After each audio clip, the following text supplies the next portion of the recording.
European stock markets are trading broadly flat this morning, with the UK FTSE 100 index currently just up around about 4 points. The Euro Stoxx 50 index down about a point, and the DAX in Germany off around about 6 points. Going into the FX markets, the euro dollar is at 138.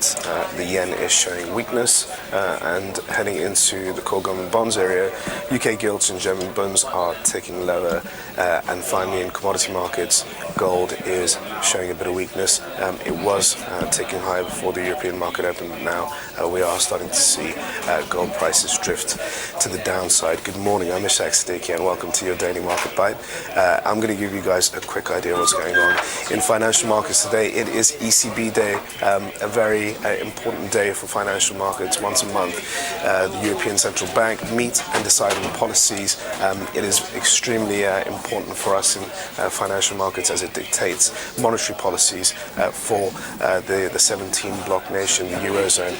Now, heading into the ECB meeting, there's been lots of expectations about a possible stimulus action in the form of further rate cuts and perhaps even negative deposit rates.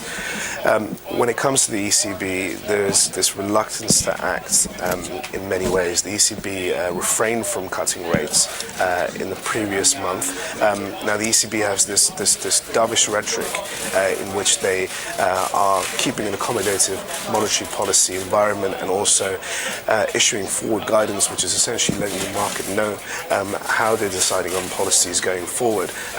But the big problem for the ECB right now is the threat of deflation in many countries in the Eurozone.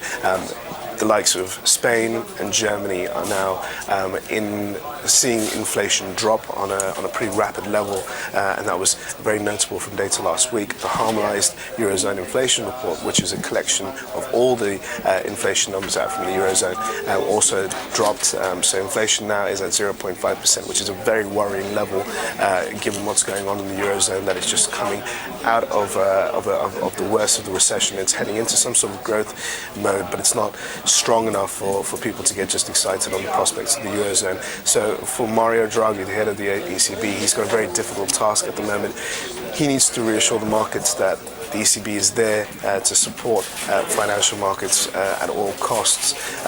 But when it comes to what sort of action he's going to take, it seems like it's going to be more verbal and based on language to quell and soothe investors, as opposed to going for big bazooka measures such as another cut of the interest rate or the refi rate, or possibly even looking at something like negative deposit rates.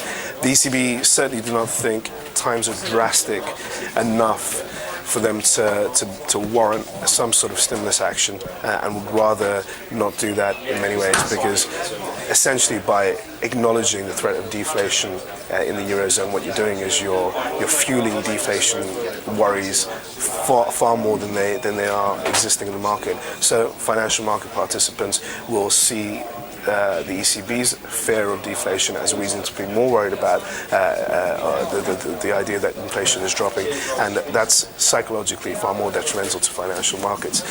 And then the ECB would possibly act by cutting interest rates, but in the eyes of the market, that might not be enough. The market would want something a bit more of a bigger measure, something in the form of QE or bond buying, in order to tackle the monster of deflation. So keep your eyes out for the ECB meeting. It's very important. When it comes to the actual policies that they decide on, expectations are for a small rate cut. Might not happen, but there are expectations out there for that. There's no other changes to policies as such. Mario Draghi will be speaking at the press conference shortly after the meeting, and in the press conference it's very likely that he's going to keep a very dovish stance, just like all central bankers at the moment, issue further forward guidance, talk about the unemployment issue in the Eurozone, perhaps touch on the issues relating to the Ukraine and the geopolitical tensions there, and perhaps on a more optimistic note, he may acknowledge acknowledge the return, the possible return of Greece in the bond markets after Greece was given its final bailout funds. So that's the main dominating story, or the main dominating event for Thursday's session. Going back to what's really driving markets at the moment, we are somewhat softer across the board. We had a pretty strong session in the US last night, and that was fueled on the back of very decent data in the form of the ADP report, which is the jobs number compiled by ADP, and it's normally seen as a bit of a warm-up act or a precursor to tomorrow's non-farm payrolls, which is essentially a very key number for global macroeconomics. ADP was much better than expected, coming in at 191,000, suggesting that there was more jobs created in the US than markets previously anticipated. In many ways also indicating that the winter period in the US crippled the labour market, but now we're starting to see a bit of a let-up, and conditions are getting far better than they were before, and that's enthused a lot of market participants and led the S&P 500 to close at all-time highs again.